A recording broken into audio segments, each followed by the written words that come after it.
The headlines this morning: the Home Secretary Suella Braverman has accused the Metropolitan Police of playing favourites and operating double standards in the way it handles protests. Mr. Speaker, as Director of Public Prosecutions, I worked closely with the police and counter-terrorism forces. Their job is hard enough already without the Home Secretary using it as a platform for her own ambitions. So I say to the Prime Minister, think very carefully about what she is committing your government to do. Another day, another incendiary intervention from the Home Secretary. The row between the government and the Metropolitan Police about the policing of Saturday's protests had appeared to be cooling just a little, with the Prime Minister accepting after a meeting with the Forces Commissioner that Saturday's march would go ahead. But this morning, the row is more intense than ever. In her article in The Times, Suella Braverman reiterated her description of those taking part in the protests as hate marchers, and also attacked what she called pro-Palestinian mobs. Would you describe the protests we've seen as hate marches? Well, there have been some absolutely unacceptable elements to these marches. You know, elements which are made them as hate marches. I would not describe them as hate marches. And she broadened her criticism of the Met beyond this issue, identifying a double standard whereby some groups, such as Black Lives Matter, were allowed to break rules, whereas anti-lockdown protesters were not. Yeah, this is a decision that the Metropolitan Police Commissioner has made, and he has said that he can ensure that he safeguards remembrance for the country this weekend, as well as keep the public safe. Well, where is the Home Secretary?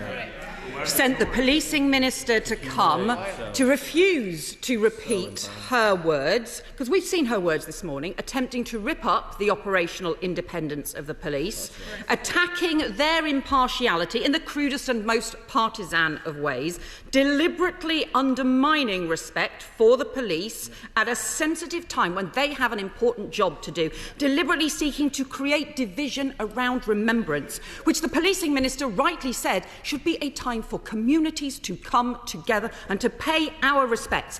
And she is deliberately inflaming community tensions in the most dangerous of ways. There's intense dissatisfaction in the Conservative Party this morning. Plenty of the Home Secretary's colleagues agree with her on the substance, but they are frustrated by repeatedly having to defend, or distance themselves from, her rhetoric. My goodness me, what on earth is Suella Braverman up to, suggesting that the Met Police are biased? Look, what we're all doing in government, and I was at a meeting with the Home Secretary, took two meetings this week actually, where we were entirely focused, a number of ministers and those from a range of the policing family, the Met Commissioner and other police leaders, all focused on making sure that, particularly this weekend, with the important Armistice Day on Saturday and Remembrance Sunday, that the protest takes place peacefully, and all those that wish to travel to London for the Armistice and Remembrance Sunday events feel that they can do so with confidence. That's what the police are focused on doing. That's why the Prime Minister had the Commissioner yesterday.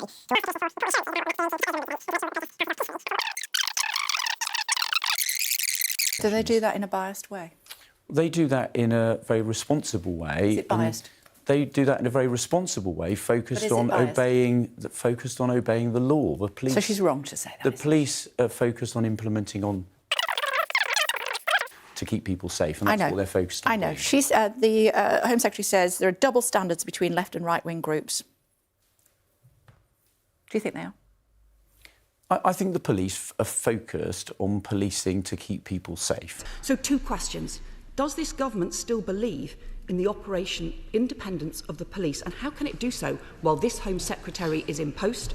And did the Prime Minister and Number 10 agree to the content of this article? Because either the Prime Minister has endorsed this or he's too weak to sack her. And if he can't get a grip of her conduct, it means he's given up on serious government, and he and the Home Secretary should both let someone else do the job. Click here for a video on how to respond to Suella.